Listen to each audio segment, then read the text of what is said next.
مين بقى زيي بيحب أكل الطواجن، خصوصًا ما يكون صيامي؟ أيوه أكلتنا النهارده طاجن بطاطس بالجزر، أكلة نباتية، مش كل يوم بقى يا جماعة لحمة وفراخ، الأكلات دي فعلًا بتأكل وبتكون صحية وكمان خفيفة، شايفين؟ مستوية وقدمناها كمان مع شوية رز، حاجة كده عظمة. ما خدتش معانا وقت، ريحة وطعم مش قادرة أقول لكم. تعالوا بقى أما أقول لكم أنا عملت الجمال ده إزاي، وأقول لكم كل التركات فيه عشان تاخدوا الجمال ده والريحة والطعم ده. يلا بينا نبتدي مع بعض. أول حاجة جاهزة معاكم هنجيب كده قلاي كبير وفيه حوالي ربع كوباية زيت. هاكون مجهزة بصلاية فرماها مش خشن ومش ناعم، وهنا البصل الكمية اللي أنتِ عايزاها، بس أنا الطاجن بتاعي خد بصلاية كبيرة كفاية أوي عليه.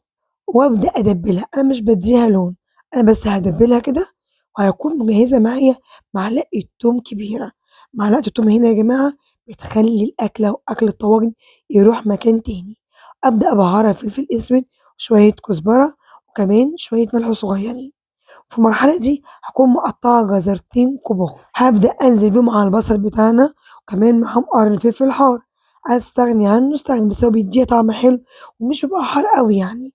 تمام، طبعًا حطيت الجزر الأول ليه؟ لإنه بياخد سِوَى أكتر من البطاطس، وأنزل عليه بنُص كيلو طماطم مفروم، وما انساش أدّي له كوباية مَيّة صغيرة أو نُص كوباية مَيّة كبيرة تساعد على السِوَى، أدّيها كده تقلبتين وأسيبها 5 دقايق على النار، وبعد 5 دقايق ده شكلها هاكون مجهّزة معاكم بطاطس مقطّعة برضه مكعبات، على فكرة يا جماعة الأكلة دي مش هتكلّف أي حاجة خالص، وهاقول لكم هتكلّفني قد إيه. هانزل أنا بمعلقة صلصة، وطبعًا في صلصة في طماطم لازم معلقة سكر، وأقلب كلّه مع بعضه كده، وقبل ما يغلي معايا أكون مجهزة معاكم فلفل ألوان، أنا لقيت عندي أخضر وأحمر، ولو عايزاها spicy ممكن تحطي قرن فلفل حار، أنا عشان عندي أطفال مش بيحبوا أحط حاجة حامية، كده خلاص نبدأ بقى نحطها في الطاجن مع بعض، تعالوا نشوف كده هنفضيها كده في الطاجن، ونبدأ نغطيها طبعًا هي ما استوتش كاملة، هي 3/4 سِوَى.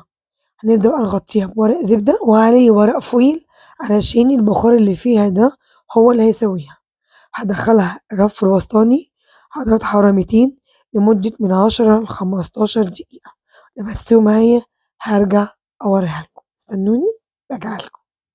وبعد 15 دقيقة فتحت عليها الشواية وده شكلها، جميلة ريحتها خطيرة، صدقوني أكل الطواجن لا يُعلى عليه.